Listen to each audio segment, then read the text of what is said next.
clear? Wonderful. All right, we're about to head off in just a couple minutes, maybe a minute, maybe less. Here's your tour guide, Scott.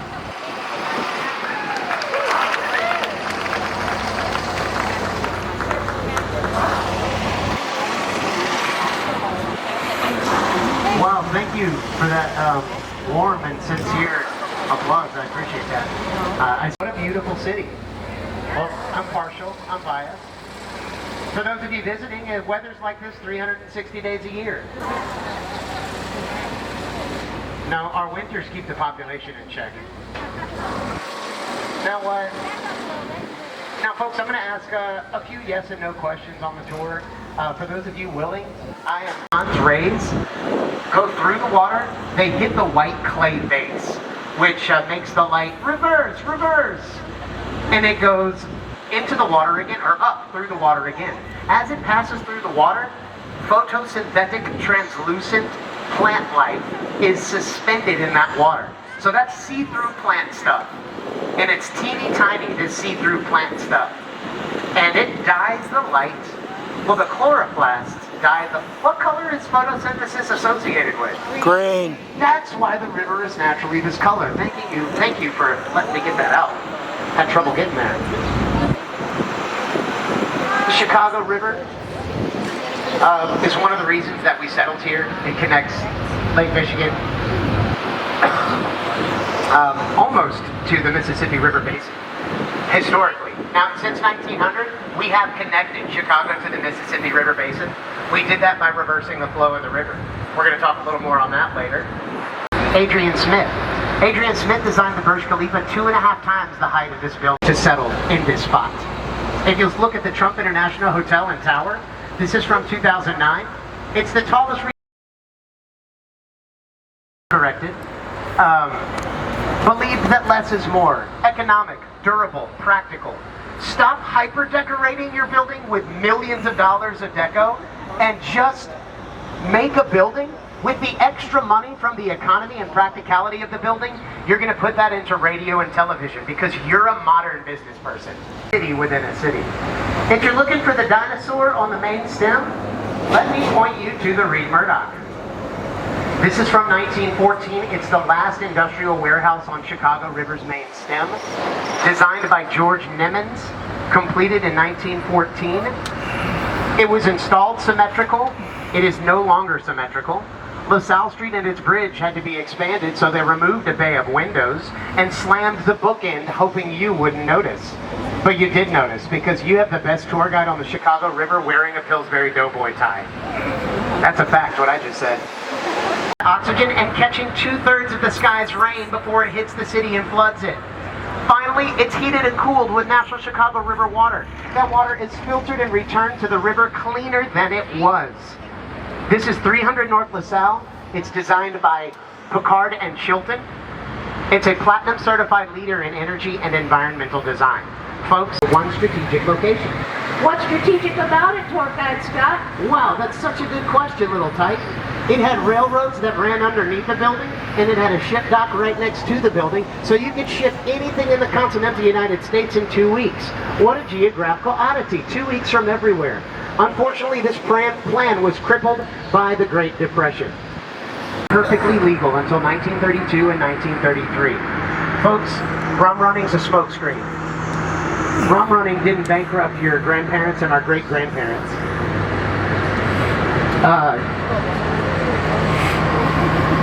What did we learn when the Kennedy estate sold the Merchandise Mart for $625 million? Two things. A, marry a Kennedy, no matter the risk. And two, it's not illegal if it's not a crime yet.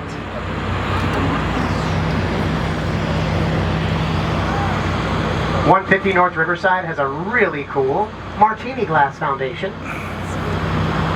That's my term for it. It's the technical term would be cantilevered. Now folks, it's cantilevered over a railway and it's cantilevered over the Riverwalk, neither of which can be obstructed. Designed by Getchin Partners 2017. But the space, that's where 1860 Republican National Convention nominated who to the candidacy for president? Did you say Abraham Lincoln? Nailed it. I didn't even finish asking the question and we had it. That's typically the response. But 4 months and 4 months ago, I was on a tour and I waited 25 seconds for the answer to that question. So I started getting clues like honest lawyer, log cabin, top hat, and theater murder. Finally, an Arkansas Razorbacks death. Looking to the right, you'll see a building featured in Ferris Bueller's Day Off and The Truman Show. 1983, 333 West Wacker, Con Pedersen and Fox. The light green glass represents the main stem and the white clay base.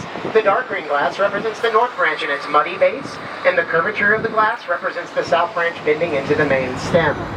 I want you to take note of the Franklin Street access. Look how easy it is to get down to the Riverwalk. How are you going to remember the easy access points? Benjamin satisfies all 3 tenets of Art Deco, therefore it is an Art Deco piece. If you're more interested in the neoclassical postmodernism, take a look at Riccardo Hill's homage to Giotto's Campanile from Florence, Italy. Anybody been to Florence? Not me. My in-laws just went in April. They sent me a postcard of Giotto's Campanile and it just said, ha ha ha. They know I really want to see it one day on my own. They're teasing. Building designed by the Vernon brothers from 1928. That's also real 24 karat gold on the clock tower. Some say it looks like a champagne bottle. I think it looks more like a couple of other things. Immediately to the right is the Jewelers Building from 1927 by Javed and Dinkelberg. The Jewelers Building had a car elevator that served the basement to the 22nd floor. This is important in the time of Chicago, the 20s and 30s. We were run by 2 mafia. One was called the North Side Gang, led by Al Capone, and the other mafia was called the City of Chicago, and it was led by the mayor. So the jewelers were going to get robbed by one of the mafia groups dressed as the other mafia group. That was their MO. Hence, the Jewelers Building's car elevators. You can speed the car into the elevator, pull up a gate, and you are safe and sound with your thousands of dollars of wares. The elevator was decommissioned in '48 because of cars getting too big. Take a look here on the starboard side. You'll see the London House from 1923 by Alfred Alschuler. It's in the Beaux-Arts style. Now folks, the London House is where Fort Dearborn stood from 1803 to the 1830s.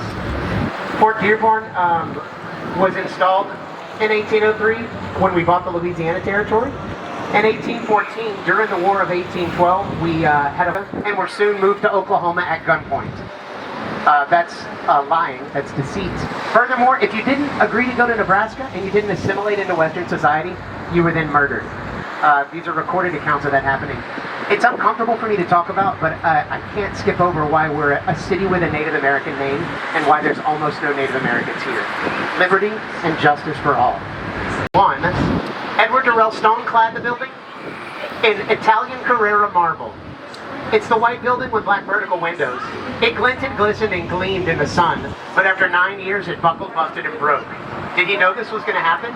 Most architects learn it freshman year. You're going to see a custom designer piece. It belongs on the runway. It's by Jeannie Gang. Jeannie Gang is a Chicagoan. We really like this because Jeannie Gang is a world-class architect with high-rises on 4 continents, and all of them are eye-striking. Much like Looking to your right, you'll see that every single balcony is unique. Wow, that's custom. Every single balcony is unique because every ripple of is unique. In a waterfall, the ripples are unique, and this is a waterfall. 2009 to 2020, it was the tallest building in the world designed by a female lead architect. Hold your applause, because we're going to applause for the next building. Those of you willing to celebrate a local having a world record. The St. Regis Hotel and Towers, the tallest building in the world, designed by a female lead architect, and that architect's name is Jeannie Gang.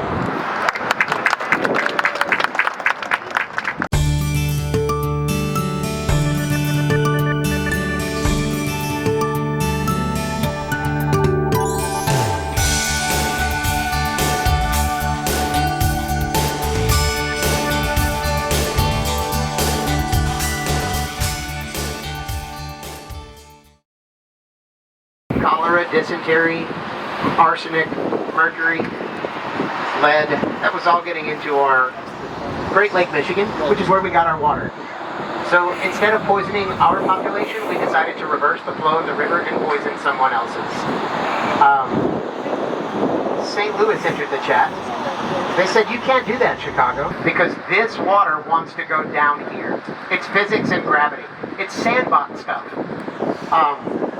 The sanitary and ship canal was dug and planned for around 12 years. It cost $12 billion. The sanitary and ship canal effectively reversed the flow of the river. Chicago did with this project, and I feel like it's pretty simple. If the United States' most profitable seaway, the Atlantic seaboard, is then connected to the second largest maritime traffic on the Mississippi River, don't you think that the piece in the middle of that is going to explode in commerce and population? Maybe if the Supreme Court would have consulted it 20 years. Crazy growth. We ended up damaging the Chicago River, the Illinois River, the Des Plaines River, and parts of the Mississippi River. Luckily, the EPA sped to the rescue. Dash in the Great Lakes. They're self-contained for the most part. We reversed the flow of the river. Now we're not sure. I'll ask it in a different way. Should we be dumping 7 billion gallons of drinking water a year into the Gulf of Mexico? 28 years. Where are my Ontarians who finally took a stand? No Ontarians on the boat today? Dang, that's 3 in a row. That's so strange. They really like to travel. We're kind of a sister city anyway with Toronto. But anywho,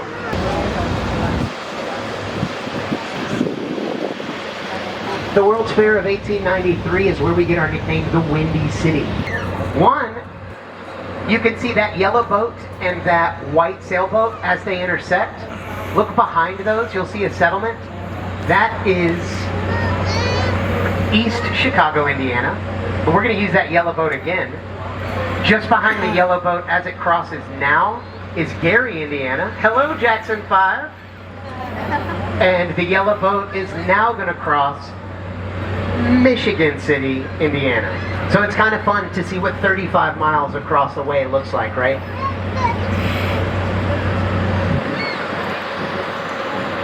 Lake Michigan is as deep as 970 feet.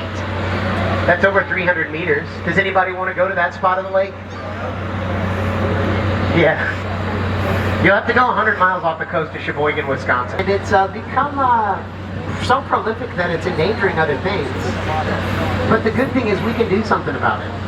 Because the car...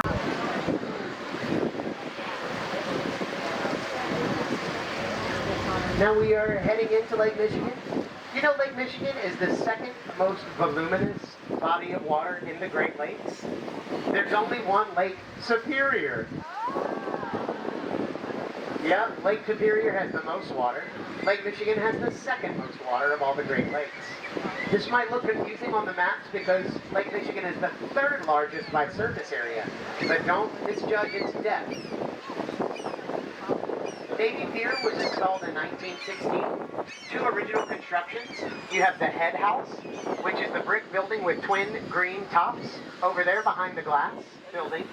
And we have the Festival Ballroom, which we used to call the Labor Hall. When this was an acting municipal and private, municipal and public pier, boats were unloading and loading, so you could go down to the Labor Hall.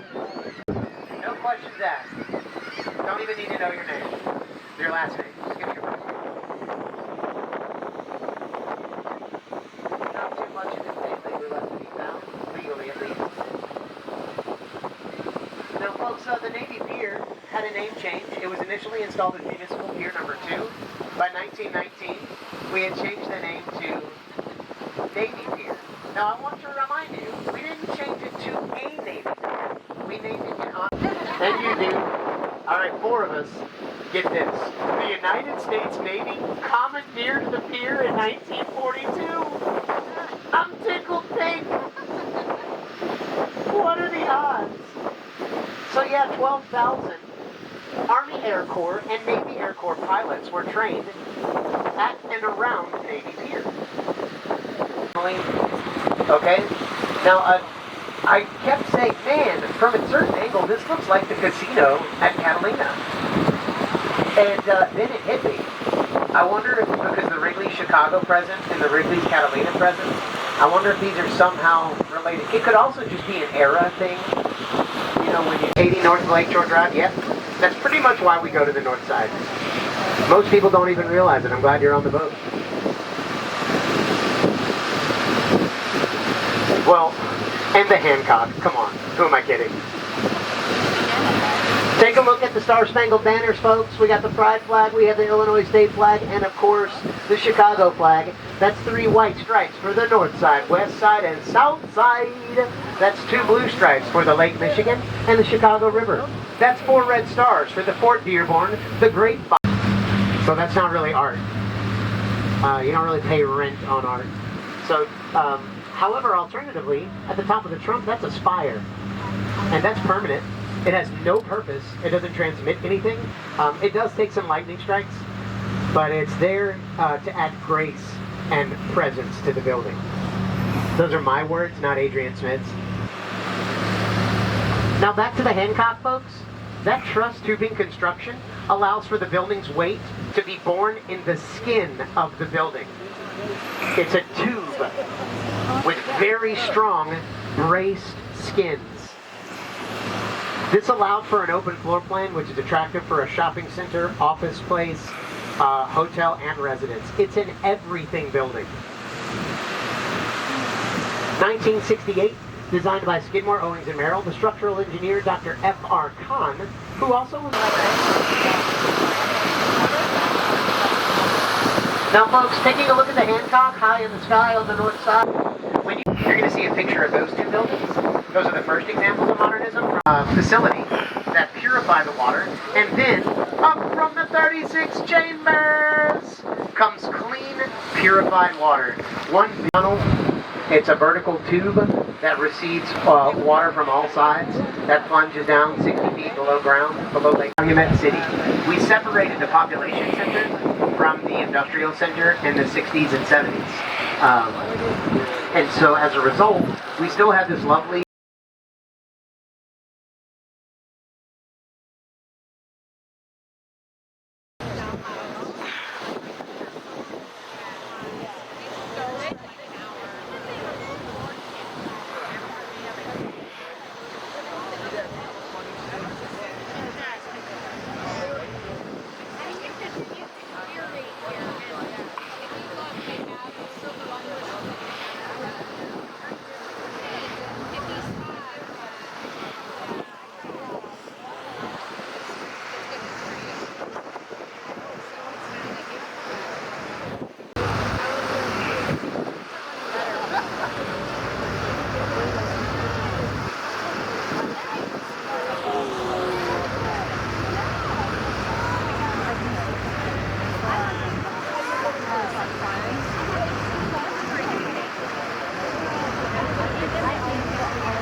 tower is 16,000 bronze-tinted windows. It's 9 hollow boxes bound together tightly. Now, I told you that Dr. F.R. Khan from Bangladesh conceptualized the 4 vertical concepts of super tall. Bundle tube construction is one of them. Dr. Bruce Graham was skeptical. He's the architect of this building. Over cocktails in the 60s, Dr. F.R. Khan grabs the jar, several cigarettes out of the jar, and says, "Listen, Graham, you take 1 cigarette, you can even blow a cigarette in half if you blow hard enough. But if you put 9 of them together and then stagger them up, you see how we bind them together? You can shake them, you can blow on them, you can tap them. Nothing happens to any of the 9 cigarettes. Dr. Graham, we're going to do that with the Sears Tower." Yes, Central Park is bigger than Grant Park. Lincoln Park and Central Park would be comparable. I didn't say bigger, I said comparable. But, no buts. 1970s, we had 300,000 people. That's 10,000 people a year on average moving to this city. That is hawkishly fast. That's a lot of people. We accommodated this by investing poorly into infrastructure and housing. It was kind of a ramshackle city. It wasn't a place for people to come and live at first. It was a place for people to come and work. We'll figure your living situation out later. So people would live where they could. That was early days of the industrial era. We continued, because Chicago was so successful as a gateway from the Great Lakes to the Mississippi River, it was also a swamp because it's in between two bodies of water. We really had trouble financing cobblestone and mason streets. You see, since the London Fire in 1666, which burned a lot of London down, we had a great awakening. Oh, that's why the Romans put down stone streets and alleys. So when there's a fire, only one block will burn. If it's a windy night, we could probably stop it in 3 blocks. But either way, you've got to have a fire break when you metropolize cities. A dozen books were printed after the Great Fire of London in 1666. We didn't read one of them. We continued building using wood. 99% of the city was wood. That is not hyperbole. Those are the statistics. The streets, the alleys, and get this, journals from the era said, I went over to my pal's house. He's just down the boardwalk. We didn't have sidewalks. We had docks and wharves connecting the city. These docks, wharves, alleys, and streets, they became fuses once the city is set alight. Now surely some critical thinking minds said, hey, I'd love to invest here, City of Chicago, but I don't see any infrastructure that would support my manufacturing and delivery. Well, what's your concern? All the wood. I don't like it. Well, Chicago's a swamp, so it can't burn down. Yeah. Okay. We use that as propaganda. Don't worry about the wood, investors. It can't burn down. It's a swamp. Have these guys never read the word drought? What happens to a swamp when it doesn't rain for 4 months? It becomes a tinderbox. A prairie fire might ensue. When you have a metropolis of 300,000 people cooking and heating their homes with open flame in a wooden space with no rain in 4 months, what do you think is going to happen? There will be a fire. There's a good reason only 2/3 of the fire department could walk that responded to the Great Chicago Fire. The other 2/3 were maimed, injured, or killed fighting fires for the past 4 months. That's why the response was so weak. We only had 1/3 of the firefighters that could walk. So, what started the Great Chicago Fire? You might have heard that a cow knocked over a lantern in Katie O'Leary's cowshed? Yeah. This is a popular legend here in the city of Chicago. Folks, if you missed the gates closing on the way coming in, you'll notice that the lakeside gates are closing as the captain docks up. Once those gates are locked, the riverside gates will crack open. Let's talk about facts before we talk about legends. Katie O'Leary was in bed before the Great Chicago Fire started. There was no lantern in the cowshed. The fire department and the police department independently verified no lantern. They did find horseshoes, tack, bits, and bridles. How come all this other ironware survived the fire, but the Hardy lantern did not survive the fire? Because the story's made up. Michael Ahern is the author of the story. Extra, extra, read all about it. Fastest growing city in the world, burned down by Irish Catholic immigrant milkmaid. This sounds objective. Let's have a read. You know what the color of the paper was on this newspaper? Yellow. The paper was so cheap, the publisher didn't want to buy nice paper because the publisher knew that they weren't publishing true stuff. This is called yellow journalism. Have you heard of Edgar Allan Poe? That's how he paid his bills.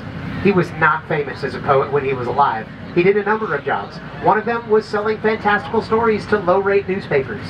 You take one fact and you build a colorful story around it that's really interesting to read, and that's it. Sounds like clickbait on the internet, right? It's basically the same thing. It's entertainment news. What is true is a fire did start adjacent to or inside the O'Leary shed, but it didn't start from a lantern that a cow knocked over. Michael Ahern admitted 21 years later, yeah, I made that up. You all knew that. Entertainment news, yellow journalism. You knew the color of it. So if it wasn't Katie O'Leary and it wasn't Billy Joel, who in fact started the fire? Well, there's a couple of theories. A communist uprising is a popular theory. I'm sorry, not a popular theory, but it is a theory. Another theory is that the compulsive corncob pipe smoking neighbor, Pegleg, that he started the fire because he was a compulsive pipe smoker that would ash wherever he felt like it. He had started micro fires already. Problem is, Pegleg had an alibi not several miles away, but a couple miles away, playing cards at a tavern. So he couldn't have been in the alley. He was witnessed at that pub. So if it wasn't Pegleg, and it wasn't Katie O'Leary, it wasn't Billy Joel, maybe Ryan started the fire. It wasn't Ryan either, or the Cheese Pita. Folks, I already told you what it was. It was 300,000 people living in a wooden city during a drought that cooked and heated their homes with wood, fire. That's what started the fire. All of them starting within 9 minutes of each other. The odds of those fires being unrelated, with those kinds of odds, you could win the Powerball 3 times in your lifetime. It's incredible that 40 fires occurred in an 800-kilometer radius, all within 9 minutes. Sure, maybe it was the wind. Did the wind carry the embers over Lake Michigan? I don't know. That seems like a tall order to carry an ember 180 miles across Lake Michigan. Could it have been a meteor shower? Experts say. We haven't studied anything that can do that. We haven't even studied any material that we know of that might possibly do that under the right conditions. But we've studied a teeny tiny amount of what falls from the celestial space skies. Prairie and forest fires, documented by insurance claims, neighbors' letters, reputable periodicals. 40 fires happened, folks. What caused them? Probably a meteor shower. Responsibility. Our leaders, our speculators, had said that infrastructure wasn't important. And so if the blame comes back on them, we'll lose faith in them. And so that's one of the reasons many of them pick up a newspaper. Oh, it was the Irish Catholic woman from the South Side. Yeah, she's the one who started the fire. Yeah, her husband's taking your job. This kind of rhetoric affects Chicago again and again and again. And it was used in the 1870s against the Irish Catholics. Now, folks, ahead on the right. Or I guess any questions on the Great Chicago Fire? You can still keep telling your grandkids that it was some poor old lady if you want. That's fine, and your kids. That's what I was told growing up. It's probably a better story than meteor shower. Wait, no, it's not. Meteor showers is a way better story. Folks, looking at Lake Point Tower, this is from 1968, designed by Schipperite and Heinrich. It's in the trilobal, curvilinear, modern style. Scottie Pippen lived there. Tom Cruise for about 3 months.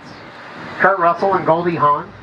Oprah never lived there. Which direction the wind hits the building, it will always be spliced.